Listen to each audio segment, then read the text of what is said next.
go again, once more onto the breach from the Grey Gums Hotel in Penrith. Barney and Daggy with you for our top 4 review. Hello. Hello, how are you? Good. What's happening? Yeah, very little, mate. Same as all the other days. They meld together pretty well these days, especially with no footy. Yeah. How are you feeling your time? Gaming, I hear. A bit of gaming, yes. A bit of PlayStation. I watched a pretty poor excuse for some batting last night from the Australians. How did anyone not see that coming? Yeah. I said before the game how Australia going to hit 200 here, and they didn't. Missed a few straight ones, missed a few that turned, hit a couple straight up in the air. About standard. Yeah. Been about it. Got through school holidays. We've got to review from some footy. There's not a great deal of news to talk about because, especially because I haven't made any notes or looked into any news this week. But I'm just going to refresh and see if there's anything obvious. Search and they shall find. Nah, not really. No. No, the only real talk around the footy was obviously the fights the other night, which didn't really get to see much of, apart from a few highlights. Well, everyone would have seen Nelson's knockout, and Baller looking impressive, and that's about all I saw as well. I wasn't going to go pay $50 for a footy card, so... Yeah, I was a little shocked it wasn't just on Fox, but, you know. Yeah, absolutely. What RCG looked like a fighter from back in the 20s with the way he was holding his hands, the old school fisticuffs. But poor Jared. I dare say Jared Wallace is missing a couple of teeth by the looks of things. That seems to be the impression. And anyway, I assume his boxing career's now. I'm sure he's had enough. Hopefully, got a decent payday out of it, and we'll see what the future holds for a lot of them. The Kiwis named their side. That looks like a very strong outfit. I saw that DWZ declared for Tonga. Oh, really? Okay. Is my understanding. I'm just going to try and find the New Zealand... Here it is. New Zealand outfit. Nelson, aforementioned Nelson, Asafa Solomala, Dylan Brown, Faemanu Brown, James Fisher-Harris, Kieran Foran, Wiramu Greg, Hughes, Izako, Keeney, Leota, Levi, Manu, Mulatalo, Neem, Chance, Nikora, Papi, Tapane, Leo Thompson, Timoko, and Neafahu White is the Kiwi team. And Fiji, Waka Blank, Jareen Buller, Kurt Donahue, Katoni Kayatoga, Kamakamika as a captain, Lova Kuro, Tane Milne, Nailago, Livia, Navale, Kwai Kware, Ravalawa, Ravonu, Sakuru, Makasivo, Penny Tagituomia, Sunny Taruva, King Vuinikiea, Brandon Wakeham, Wationi Wakania Siravi, and Gordon Whippy. Done all right, I'm sure you're glad you went through that list. I really got it over my head there. But anyway, the only thing I will say, and I said this after the World Cup last year when everyone was raving, is that international rugby for 9 games out of 10 is a drop in grade from National Rugby League. Yeah.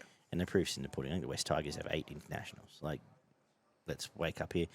So people that rave about this and that and the other and the importance of performing in World Cups, it is what it is. It's, I don't begrudge it. It's something to watch in the next few weeks, but it's a drop in grade. Like, what's it all going to mean? The top couple of teams going to have some crackers, but the rest are all... Yeah, mid-range footy running around. Yeah. So. Get some exposure for a few good, young fellas that we haven't seen before, but International Rugby League is, it's definitely, it's never really been top echelon footy unless you're putting together the top 2 or 3 teams that are running around. So. No, exactly. Not a great deal else going on. A few clubs have released, their 4 and 5 blokes from the bottom of their top 30, but no one really worth mentioning. Kelma Tuolangi officially signed with the Eels. Yes. As announced by a photo of Halomi Olakawatu. So kudos to their social media manager. Yeah, well and Paul Morovsky's officially off to Leeds. So. Yeah, right. Okay. There we go. Probably a good signing for him. Yeah, he'd be fine or whatever. He's got plenty of stories to tell. He's won 5 or 6 comps or something. Yeah. So kudos to him. But let's kick off with, let's get through this review of the top 4 of this year's National Rugby League. And we kick off with the New Zealand Warriors. the surprise packet of the NRL from where we started. In fact, halfway through watching back our bold prediction show, and a plug for it, we'll be recording it this weekend. So we want your bold predictions in the YouTube and Facebook comments below. Send us in your most out there predictions for next year. The winners get some Rugby League Footy and Frothies merch, courtesy of Rugby League merch. And we're pretty close to tipping the Warriors, close to the spoon, but here they are in fourth spot, and rightfully so, on the back of arguably, if not the best forward back in the comp barn. But I assume you've got some stats when you get off your chest. 24 games played, obviously 16 wins and 8 losses for the Warriors, which we expected probably to be close to the other way around realistically at the start of the season. But some of their signings very astute for this club this year. 124 points in the positive in their for and against. Average 630 points scored, 532, which it worked out as an average of 23.3, which was 8th in the competition for, and 19 against, which was, that's a massive swing in their defensive efforts from previous seasons. 78% completion, which was 6th in the competition. Handling average, they're actually 5th in total, but as I said, I'd prefer to go off the averages, which had them down in 13th. So that's pretty good for them, considering some of their years recently. 7th in penalties conceded. A lot of their stuff was mid-range or a little bit better for a majority of their stats, but some of their big ones were line break assists. They were 4th in the competition.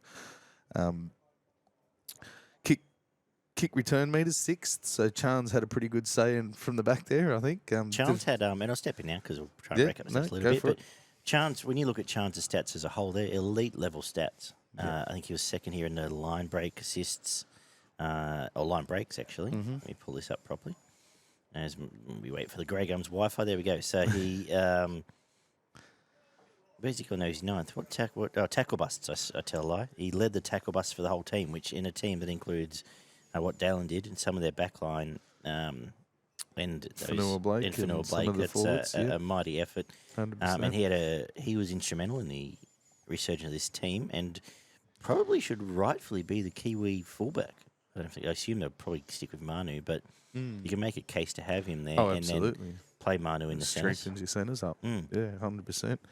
3rd in total for post-contact metres, which was led by Fanua Blake, who was 1st in the competition for post-contact metres.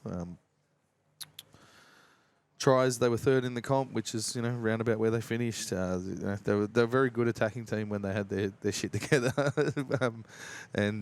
It's probably just leaked a few tries that cost them a couple of games out wide in their defensive areas out there.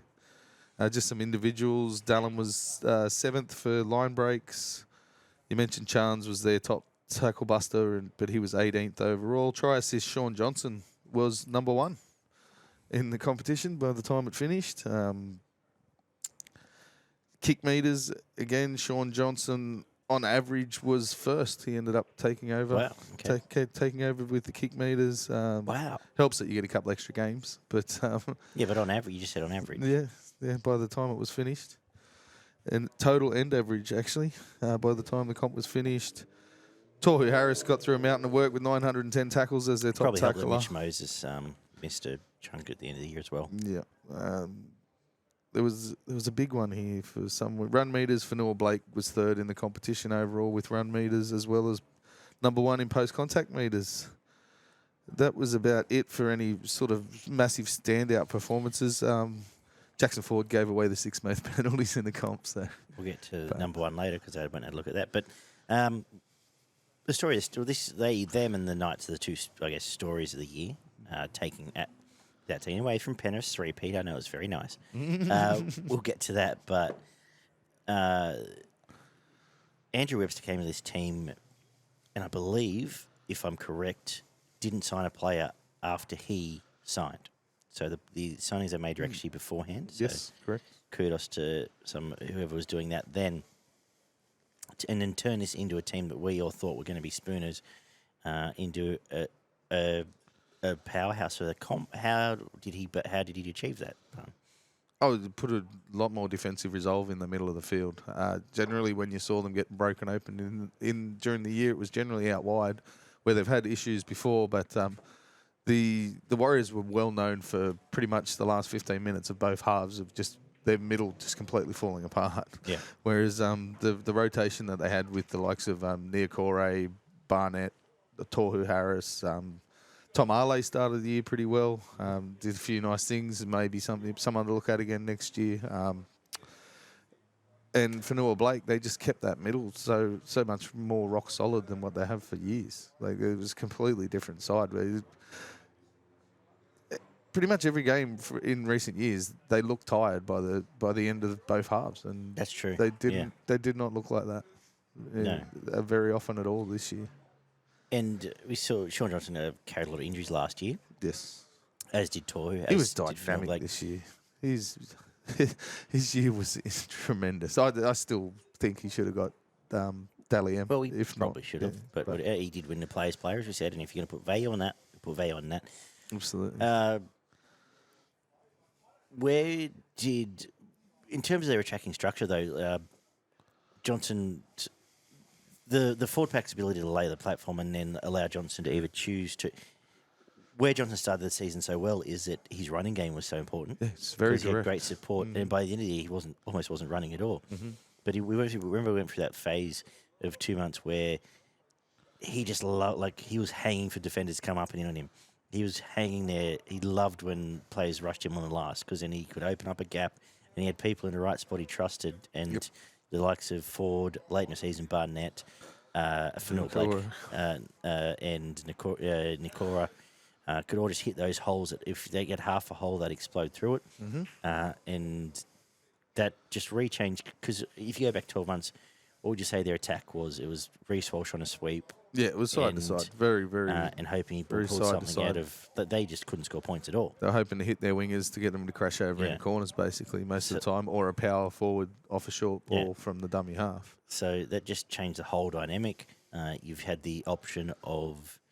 And Tamari Martin started the season well. They had Lockie Miller for a bit through the middle, but they were sort of bit part players. Be interested to see which way they go next year. Miller, no. Not Lockie Miller, the other one. The other one that came from the Sharks. The other guy we said will be a star, and I've just forgotten his name. I'd look at his Metcalf. Metcalf, I apologise, Luke. Yes. But there was a lot of combination play as well. You saw when Johnson generally started most games searching in and around the line and bringing players like the likes of the back rowers and the forwards running short balls off, short passes off both shoulders.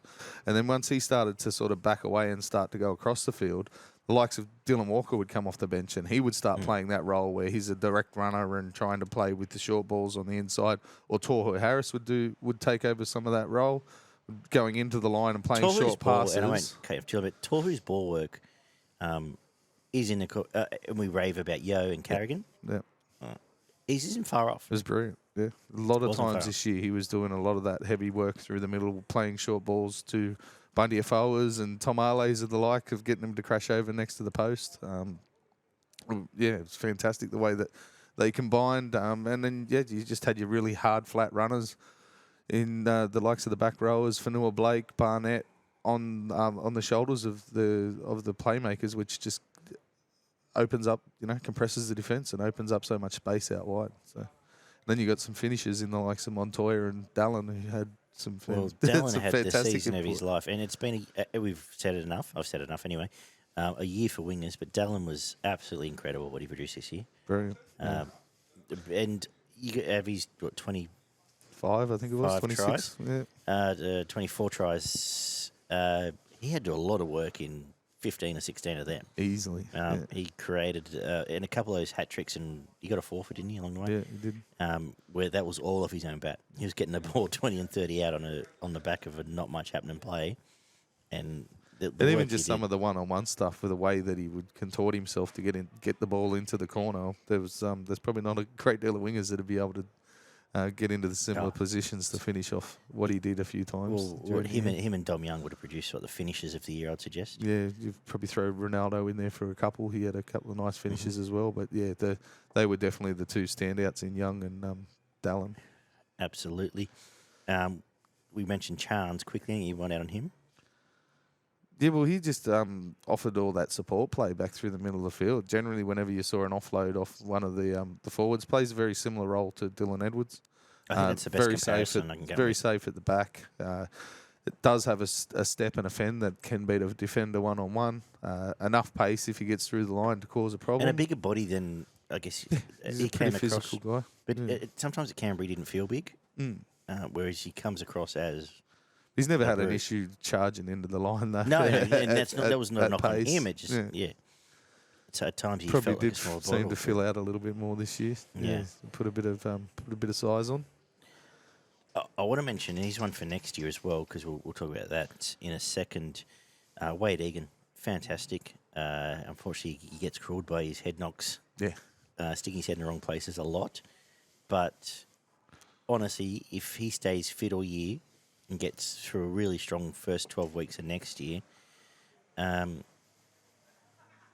I can see him surpassing Reece Robson or in that sort of second, and see where Cook is at, where Souths are at in general. But he'd be a worthy. He feels like an Origin hooker. Feels like someone to be a worthy Origin hooker. I know Appy. We've raved about Appy enough. Missed the last one with injury and everything else. Defense is strong enough. He's as good as anyone with that flat pass on the line, putting forwards over to score tries. So some of the short and even long passes, like cutout passes on the line across the face of defenders, and just to put a bloke through a hole, we basically went through untouched or getting a slap on the back as he dives over to score. There was so many times you saw that happen this year. And he's as good as anyone as that dive. The Burrow player as well. He doesn't overplay his hand, but seems to go with tries a lot more than other hookers. Which I've said that. What did he get this year? 6. Okay, I'm going to go have a look at how it stacks up. Anything else you want to mention about the current team? Interesting that both their centres were the only two that played the whole game. And we mentioned most of the standouts. Dylan Chance, Shaun Johnson, Fanua Blake, and Tohu Harris deserves as many raps as anyone wants to give him. He was busted for big parts of this year. You saw him carrying injuries into however many games and still pull off 40-odd tackles and 20 hit-ups and come off as close to man of the match as anyone else on the field. There's some positives in Dylan Walker. I really like what he did and the way he injected himself into the attack. One of my bold predictions was for me to rave about Tohu Harris on at least 20 occasions this year, and it was... I think I got one. Yeah, I'd say you would. I'll get a ding this year. In terms of hooker tries, just quickly, Harry Grant, 9. He did have a couple extras. No, he didn't. He played more games than Wade, and he played 22 games compared to Harry Grant. Ben Hunt, 8, but obviously didn't play hooker. A lot is obviously defaulted from the courtesy of the Fox Sports Lab. Crossland, Croker, Egan, Coruscant, Walters all got 6. So okay, there right you up go. there. Yeah, If we sort that on, anyone? yeah. Some positives in and around Barnett and Niokore really added a whole heap of different, dimension to the forward pack for the Warriors this year. Montoya is a positive going forward. He's someone who's definitely big enough, and he seems to have taken a few errors out of his game this year, which was a positive for them. You throw in Ford and young Tua Peaky. I think he could be someone that may end up finding his way into this side somewhere, whether it's he comes in on the wing and they push somebody else into the centres, maybe the likes of Montoya or Dallin, to fill one of the spots, because the question marks for mine are around the two centres that they had there. Well, this is where I'm going next. In that, let's go to next. What does next year hold? In that, the RTS coming back, I assume, is a natural centre. Yep. In this team, Would assume so. fits straight in at centre. Apparently, the first thing the coach did was go to Chance and say, "Don't worry, he's not coming for your spot. Yeah, he's coming back to play centre." So, so that solves a problem. mm-hmm. And Chanel to Harris Tavita is the only other return. Not really big enough to be a centre. You could almost play him as a creative centre, but I don't you would think imagine he would be he's in gonna be a more of a tussle bench for role. a 6. Unless you look at maybe Dylan Walker for a centre, who's been there, done that. I think they love him in that 14 role. I think he added so much It's a this tricky year. thing for him. I think it'd be detrimental for him to take him out of that 14 role, to be honest. Well, this is, what does Chanel bring back here? Fast, creative, running half, but and he's only young. He's got some good ball skills. And I think obviously, the time away, obviously they're probably. looking for down the road where Shaun Johnson got a year or two left anyway. But maybe he's I probably think in a bit of conversation recency with. bias. Because he was really good before he left. I think. But I mean, look, it's not a late Amos there. He doesn't start at 6. I would imagine that he Tamari does play at 6. and Metcalf have to Yeah, prove otherwise. I would imagine so. He's got as much skill as both of those guys, I would imagine. Probably a better kicking game than both of them. Mm-hmm. So it really depends on what way they want to structure who he's linking with more than anything, I would imagine. And it'll come down to the preseason. I dare say they'll shuffle between the three of them and see who Shaun Johnson feels is a better fit for him with And the way that amazing they play. And Shaun Johnson's still got to do it again. Mm-hmm. But if he's in his A grade form, he can make Chanel look even better. Oh, 100%. So it'd be amazing what we see from whatever 6 could be there, and it was disrupted a little bit. Not really a wrong answer yet, but we should see which way they go. That was another question mark. Obviously, I had around what they do next year is who plays 6. It'd be one of those 3, obviously. Metcalf would probably feel pretty unlucky considering how well he was going before he was injured. Yeah. But then so would Martin, considering what he put out when he did come back at the back end of the year. So it's probably a good headache to have, but they're going to have to find a definite solution a couple of months out before and really train, for that last 6 or 8 weeks coming into the season. We also know that, and we'll see it again with Adam Reynolds next year, I'm sure that once you start getting this age, I know Shaun Johnson was fairly injury-free this year, but there's a stage you might have to nurse him to get to sort of 18 games over the course of a season rather than 26. Yep. We saw it with Reynolds and we saw Drockmadden do a decent enough job. And they can do the same here, have Tamari and I'm sure that's part of their plan. You know that a NRL coach is set up to nurse everyone through, 8 months of the year, not just win every game. So well, Volkman probably stays there, but he's a big question mark as well. Obviously, he's only going to be playing second fiddle to Shaun Johnson, filling in if he's injured or away for rep duty or something that might happen during the year. But I don't know how long they can keep him. Whether he'll be first pick when Johnson does retire. And the bench rotation, there's a couple of guys on that fringes, like Tom Arley, as I said, it started the season very well, but sort of wasn't as good at the back end of the year. So whether they go chips in and keep him there, Bailey Sirinen. He's already gone. Yep. And Curran for mine was a funny one. He had Finished some the season very really good well. games, but seemed on the outer with I don't know whether it was a squad thing or a coach thing or whether it was just the fact that he was carrying a lot of niggles and injuries, but he seemed out of the team a bit more often than you would probably expect from what he's put out for him the last couple of years. I think they found decent balance because they finished the finals with, and I absolutely believe that bench rotation, there was a difference between some of those top 8 teams and the top 2 teams, and maybe even top 1 and 2 teams, really. And when they finished, and Jazz Tavanga coming back at the end added the physicality, come back in.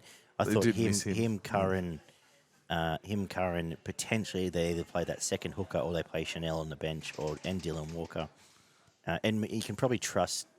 The good thing about Dylan Walker is if you paid him as a rotating 13, 12.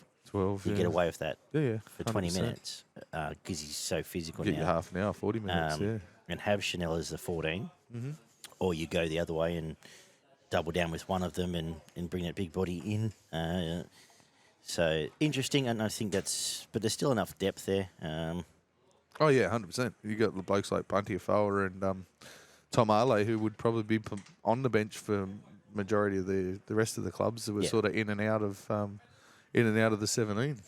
So Well, someone like Melbourne would love a Bunty Afoa or a Tom Arley, just someone with some size. yeah, Sharks. You've seen how they can, but you see what Bellamy gets to those sort of players as well. We saw with Cassiano back in the day, and those sort of blokes that they would just love. Yeah, Sharks are screaming for size. Dragons are screaming for a bit of size.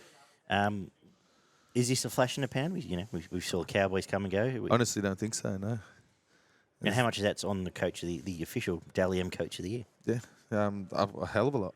He completely changed their defensive structure. He let them play the way that they wanted to attack, which was very beneficial for what they did. Obviously, you've had probably 2 or 3 blokes have career best seasons, but as a whole, the whole squad lifted. Like, Yeah. just about everybody improved from what they put out last year, apart from maybe 2 or 3 players in the squad of, 20 odd. Yeah. So Now, to get that kind of improvement out of a massive, 18 to 20 players is something pretty special. I guess my 2 biggest concerns are, and when we get to Brisbane, I guess this will come up as well, but Johnson's a year older, Tohu's a year older. Sure. And they're your 2 key players. 2 of your bigger. And RTS is, 32? Yeah, and an unknown how he's going back to from return. rugby. I've got full faith that he's right now I'm treating him as a superstar level signing. Yeah, but he's had very little football in the last couple of years, to be honest. So there's 3 that there's a lot of bit. stock in. I think a lot of pundits put a lot of stock in. Yep. That we know the difference between, and I'll go as far to say Brisbane losing Carrigan last year cost them. They went from top of the comp to missing the 8. I'm not sure they get back into the top 4, but I'd be very surprised if they slide out of the 8. Yeah, I agree with that. Anyways, you want to finish with this? Amazing scenes to see how New Zealand got around him. And absolutely. The death of rugby, from all reports, is, or the impending death of rugby is part of that.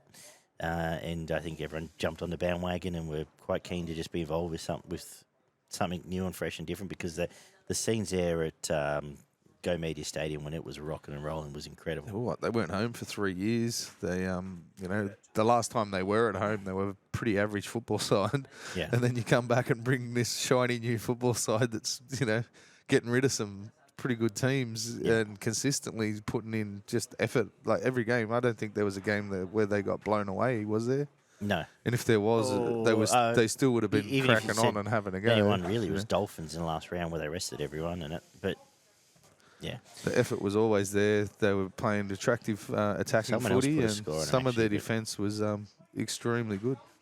And physical. And, best forward, I'll go as far as say best forward back in the comp when they're all firing. As a whole, yeah. And, a star halfback that's had a resurgent year.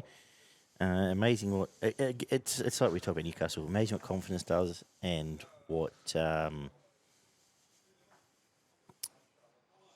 stick with that. I think it's just a level of fitness as well. Like their fitness levels were completely different. Absolutely, and you're actually right. What we said about last year, in that Warriors would be in games, there'll be boring games, and then they'll just concede 20 points, just because they were unfit. The middle would fall apart. Yeah. A lot of the time, it was just.